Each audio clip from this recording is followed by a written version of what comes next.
Welcome back to the Everyday Hair Colorist. Today's guest is dialing in from New York City. It's Jennifer MacDougall. Hi, Jen. Hello. A Canadian living in New York. Yeah, every girl's dream living in New York City. Oh, it's a great city, isn't it? That's for sure. So, Jen, I mean, you have this long list of accolades that's absolutely phenomenal. On-camera beauty influencer, you're on Project Runway as a key stylist. You're a NAHA winner, hair color NAHA winner. You've got over 20 years experience educating. I mean, the list goes on and there's more in there too. You're an international artist for a brand. I mean, it's massive.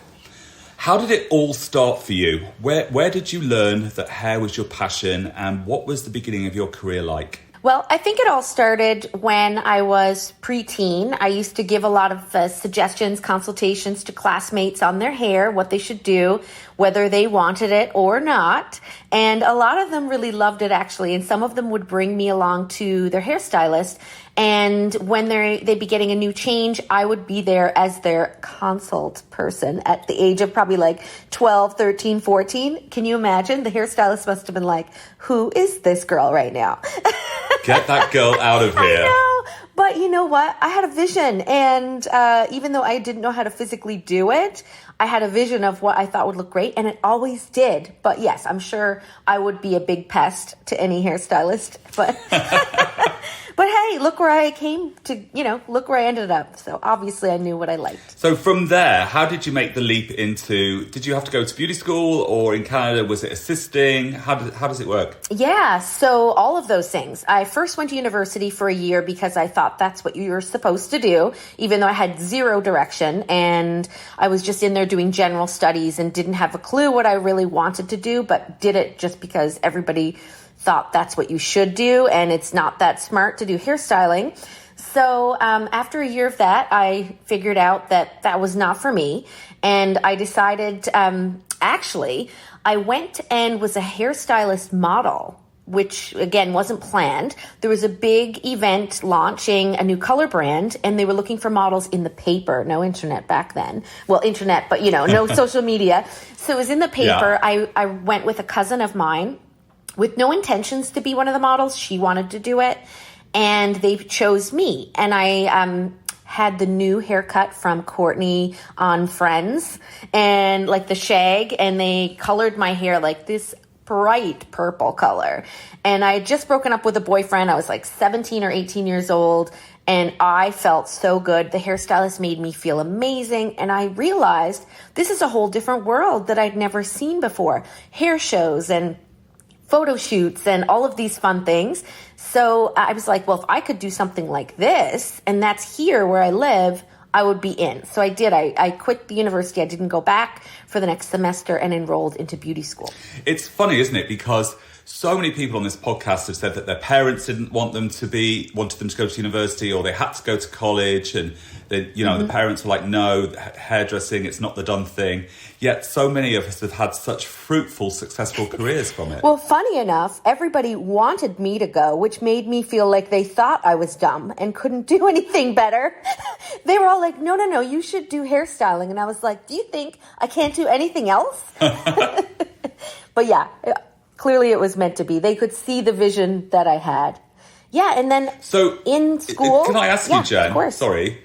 The Canadian system, so in the UK, it's apprenticeships and you go to college. The American system is very much where you go to beauty school and you do your 1,500 or your 2,500 hours or whatever. Is it what's the system in Canada? Is it beauty school only? It's different for each province. So The province that I was in, I believe it was 1,800 hours were offered, but you had to have 1,500 to graduate. So you could skip some. I graduated with more hours than they even offered somehow, because I was like a total geek. I was there all the time. Geek. Yeah, I was there all the time.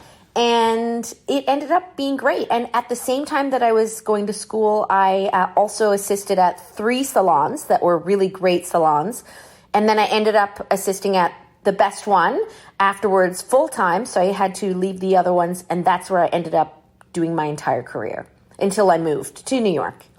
And what was it like for you going into the salon then? when you first started out after you left beauty school? Well, lots of perms back then. So there was lots of assisting and rinsing perms, doing lots of glosses, cap, highlights. Oh my God. Yeah, I had to rinse all of those and tone them.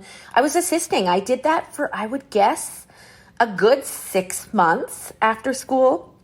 It could have been longer. It could have been a bit shorter. And then I was allowed to take some clients on certain days, certain hours. And you know how it all goes. You get busier and then there's less assisting to no assisting. Absolutely. So you threw yourself into that.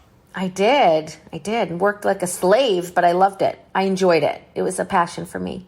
From Canada to New York City. Now, how did that all sit? So Naha comes into it. You must have, I think when I met you back in a long time ago, 1999 or before that, had you won Naha then? I believe the year that I won was 1999 and 2000. 2 years in a row for colorist. I believe that was the 2 years. That's an amazing one to win, isn't it? It's massive. Yeah, and it really opened a lot of doors because it gave me a lot of exposure.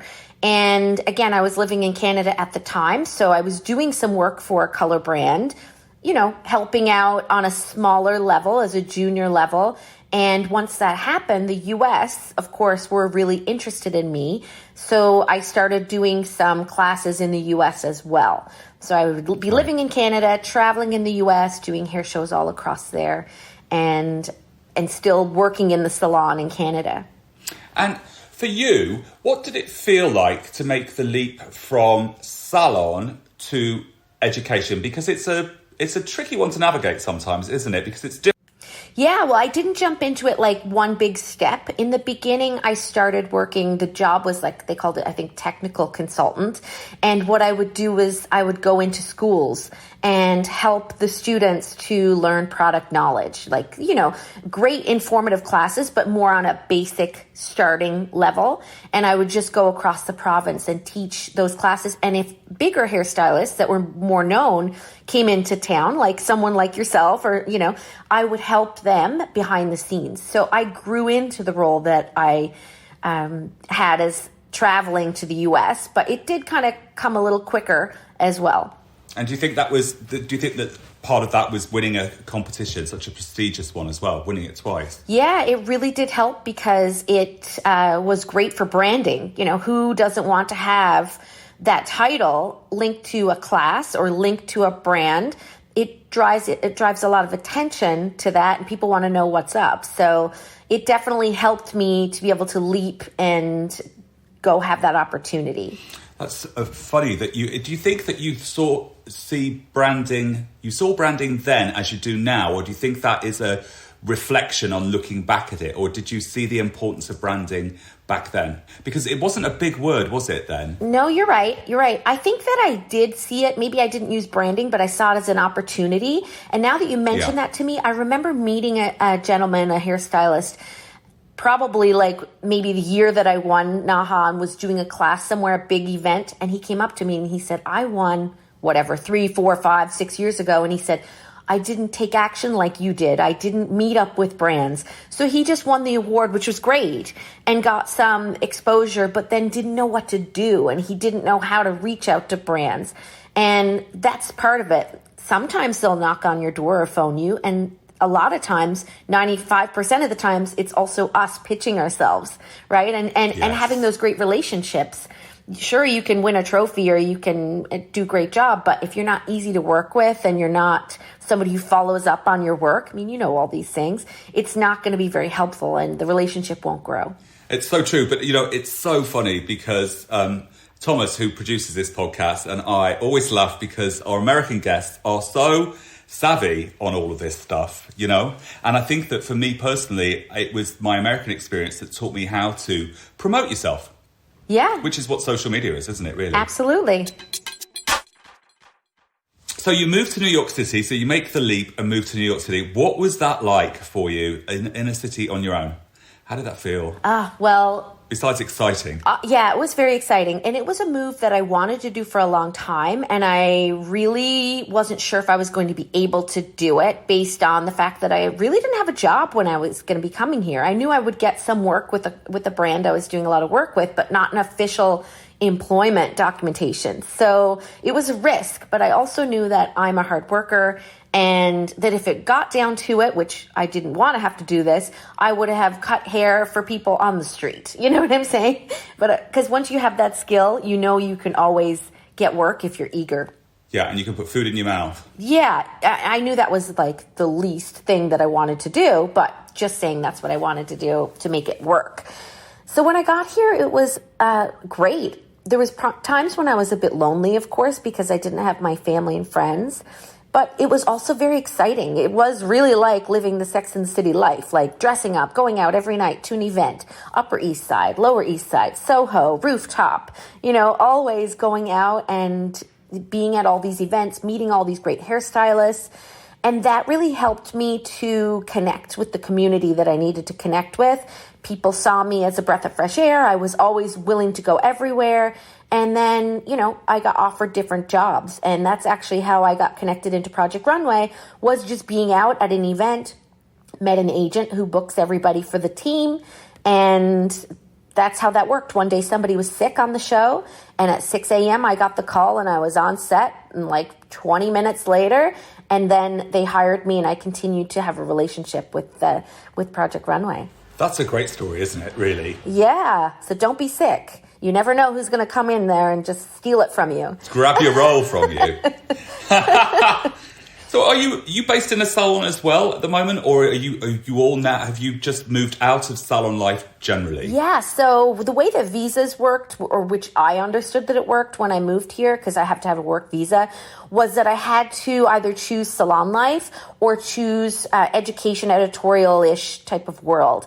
And because I had a sponsorship in the beginning that was through an agency, that meant, like a model, you could work for multiple people, but a salon would mean a separate visa.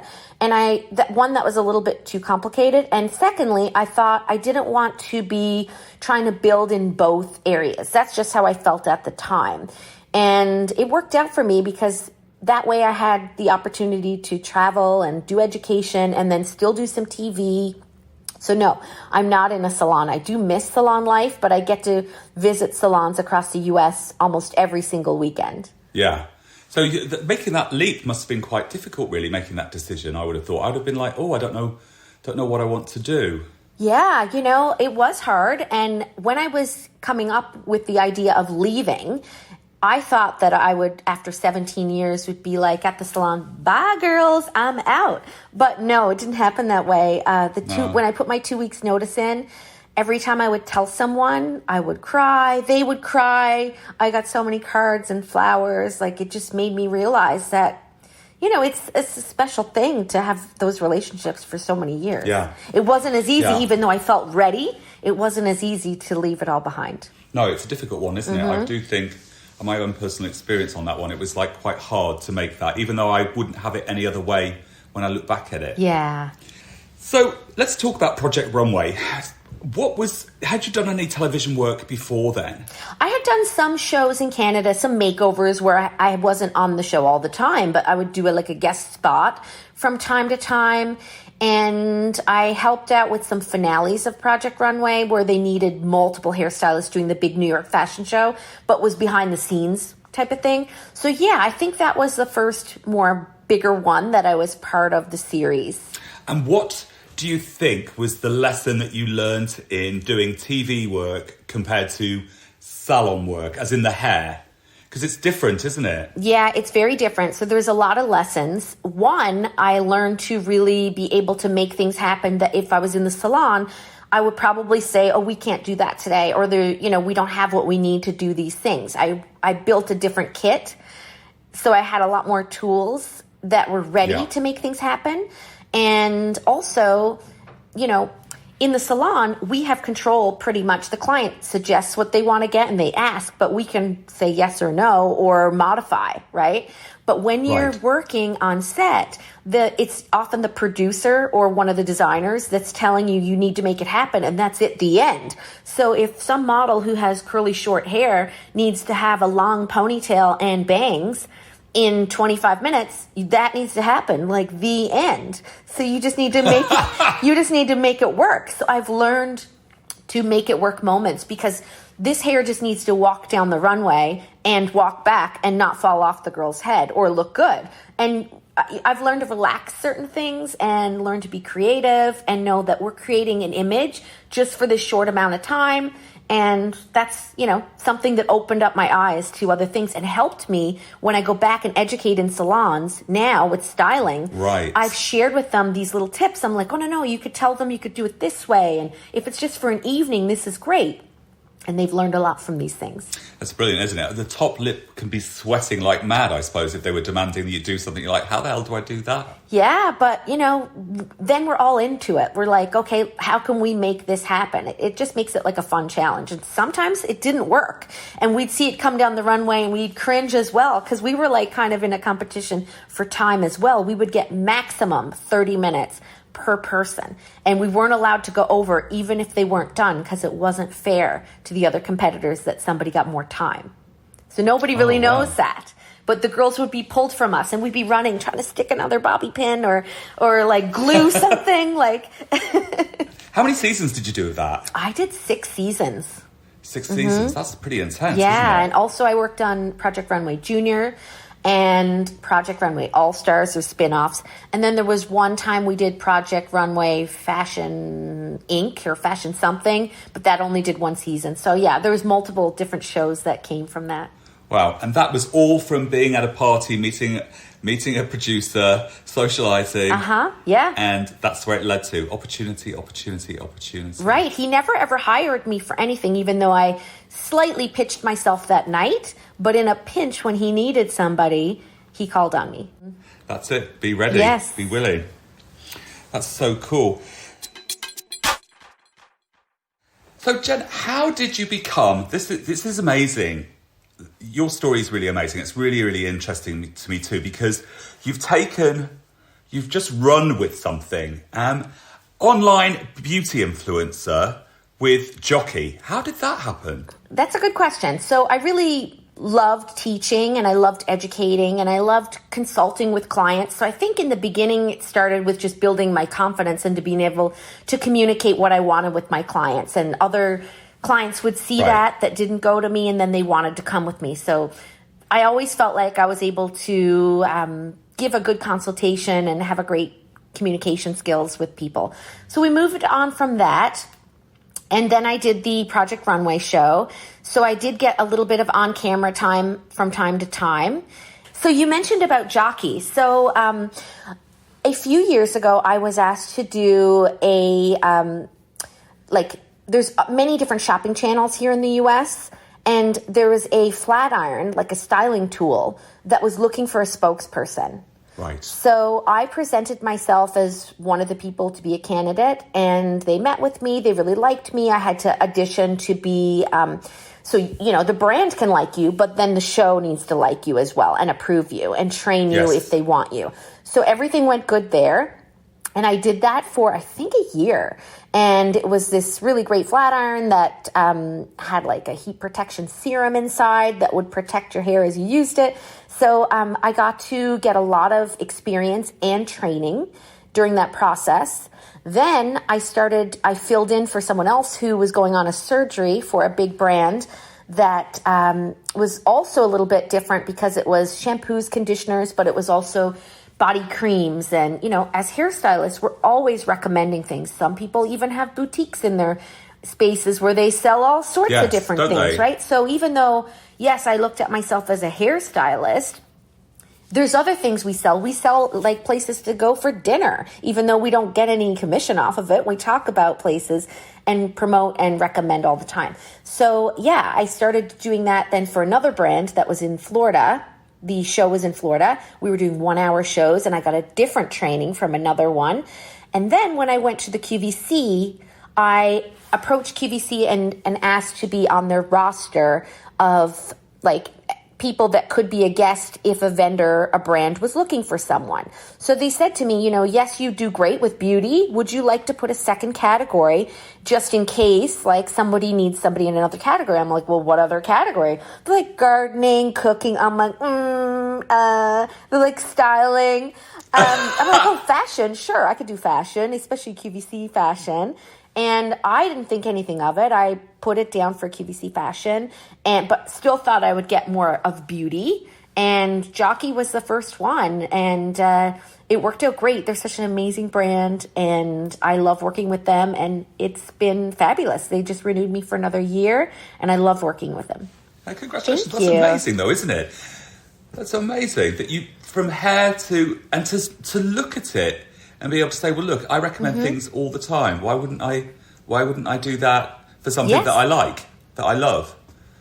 Now, what was the learning curve on presenting on TV compared to presenting in a classroom? Well, I think that presenting in a classroom really built up all of those skills that once I actually went to do it for TV, I had done a lot of videos and a lot of different things for beauty brands, and I've learned camera positions, and I've learned looking in the camera and confidence. So I felt like I had a lot of that experience. But then it changed because then there was multiple cameras, and then there was, the little headset in your ear with a producer speaking to you at the same time that you're speaking and looking in the camera. So there was, there's a lot of practice that comes with that, and, it's interesting, and I love it, and it's live TV, so it's fun. Yes, which is the hardest. It is the hardest, but you know what? It's just like real life. It's just like, if you just forget about it and don't think about presenting, really we're just sharing a great thing, and we're having fun, and we're just letting you know what we have and how we feel it would fit into your lifestyle.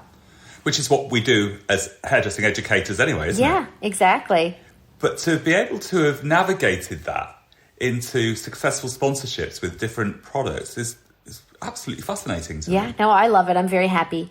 And I've been able to work a little bit now from home, even during this pandemic that we're in right now, because with everything with webinars and all of that, I've been Skyping into the show. So I'm not physically there, but like everybody else in all the TV shows, you see people Skyping in or calling in through video conferences. So I've been able to do that a few times from home, which has been really great. Yeah, cool. To keep it all moving, really.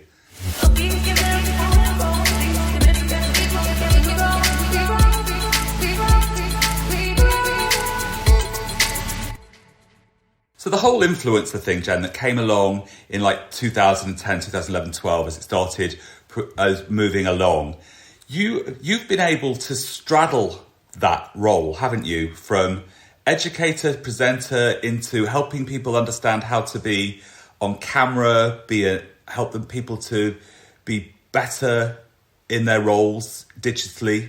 I mean, I saw something you did yesterday, and you did all the different filters and what it made you look like in your stories. And it was just a great story. Thank you. Yeah, I mean, I was like, obviously I even tried one, which didn't look so great on me. But it was like you were just showing people things that they could do. Do you think that's something that's natural to you, or is it something that's just developed? I think it's something natural. I definitely think it's natural. But I also feel like because I've been around so many people that do similar things and the training I've had, I've learned some things to know how to explain it better, to know how people will read it, and how they'll be able to absorb the information. And it's funny because I was a little bit bored last night and had a glass of wine out on the terrace, and New York's crazy right now. And I just got on there and started doing those filters. And it was probably one of my biggest engagements, people messaging me back saying, I downloaded those filters. They were taking pictures and sending it to me. They said, some were saying like they couldn't find where they were. And I was like, rewatch it. I actually point to it. Yes, but, they're so excited, just like, enamored by my beauty in these filters. But no, it was fun. I had fun doing that. But that's just about what it is. It's about sharing what it is. How do you use it? Where can they get it? What's it for? And making it fun and light. That's the circle of information. It's not that hard. No, it's not. But people make it really difficult, don't they? Because part of it is that you've got to impart the information that you have. It has to be digestible, and it has to be honest, doesn't it? Mm-hmm. And if you get too serious, it's not fun anymore. No. Gotta keep it light. At all. So going into salons, your in-salon trainings are helping people navigate social. They're helping people put together new menus. What are you doing with all that kind of stuff? Well, I created a class a couple of years ago, and it's evolved, called the Beauty Social. And that was really helping salons to some were doing great with their social media and some felt they didn't have time. But I was just sharing with them like how you can show off who you are and how you can make sure that people understand what you can do for them and how are you different and how you can connect. So I've been sharing those things and helping them plan their feeds. And that's been going great. Now we're in a position where there's a lot of digital consultations. Yes. So that's a new thing that I'm helping, or how they can stay connected with their clients or their guests still through social media, Zoom, like all of these things that are out there. Because again, some people have played around with these things, and then there's others that don't even know how to do certain things in their phone at all. So I walk them through the baby steps if that's where they need to go. And I've shared a lot too on how to even, like if they're an educator, how to do digital learning and education. Yes. So, showing the item that they have and into the camera and which way is best to turn the item and how to use it, and just all those little things that are helpful, especially in today's world, which is going to be our new reality. Well, it is the new reality, isn't it? But isn't that ironic that you've virtually come sort of like around in a circle with that? Because now all your TV work has actually set you up so well for the future. Yeah, I mean, I still have tons to learn as well. And that's why I jump on other webinars that I see, because I do something one way, but then I learn every time I watch somebody else on what's working great and maybe some things that don't work so great that perhaps I also did.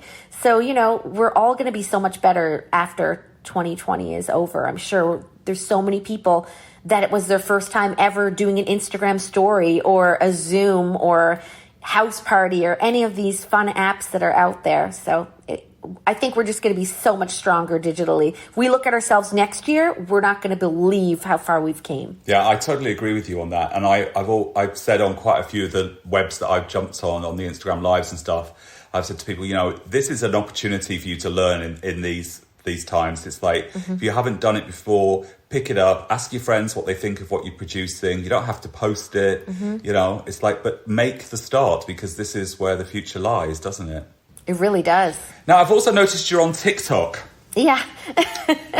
Along with me. I don't know if I follow you. I'm going to have to follow you back if I don't. Oh, mine's terrible. I haven't done it. What's your favorite thing on TikTok? To watch or to do? To do. I like some of the videos where there was one I changed all the colors of my clothes. Yeah. And that actually had a lot of engagement for me. People were writing me saying, you should do more fashion things. Like, they liked the way that I was changing the clothes. And I was like, that's not even something that I I might post a photo of me wearing something once in a while, but I was like, okay, interesting. Maybe that's clearly something people wanted. I got a lot of messages about it saying, do more.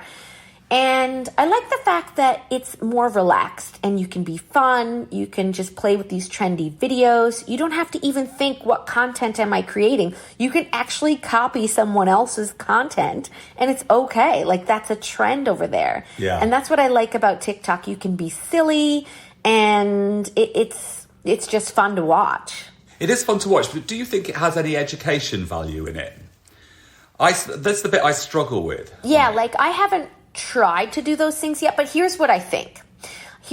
So if you see someone on TikTok that looks interesting and fun, and you start watching some of their content because maybe they've shared something light with you, and then all of a sudden you look and on their Instagram, they have a platform that has a podcast. Jack has a podcast, he has classes, and that's something you might want. You've now really learned to like this guy because of all the other things that he's doing. So yes, I do think you could do education, and I think that could be part of the brand if that's what you wanted, but it can also be the hook to get people to see who you are, the fun part of you, and then bring them into the other parts of your platform.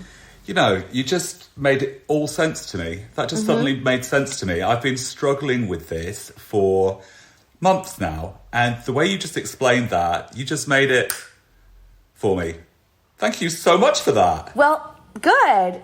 Let me give you an example of that. So one of my first TikTok videos that I actually reposted on Instagram, if I go back into the settings and look at the engagement, I want to say I probably have, I don't know, I think almost 500 people saved the video, maybe more.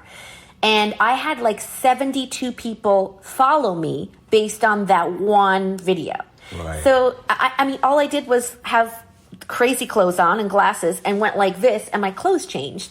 And then I had something cute on and my hair was done. It was just fun. It had nothing to do with my work. And that added a lot of value to people because they just felt I was relatable. So, you know, it's just throwing out different things. That's what worked for me. I still don't have a lot of followers on TikTok. Don't get me wrong. I'm not saying I'm a master, but I can share with you some of the things that I found interesting that worked. You certainly just did. That was fantastic. Good. So have some fun on there. Oh my God, can you imagine me doing a TikTok dance? It'd be hysterical. Now, I want to ask you, you don't have to tell us, obviously, but what does the future hold for you, Jen? What have you got a goal that you can share with us for the future? Well, I mean, that's a big question because our future is so different right now, so uncertain. I definitely feel like there's going to be a lot more digital, so I'm going to put more focus into that part of it.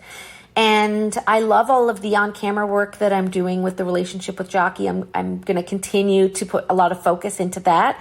I want to help salons grow as much as I can through this challenging, difficult time. Yeah. So I've really created a lot of great things to help them with their service pricing and their digital consultations.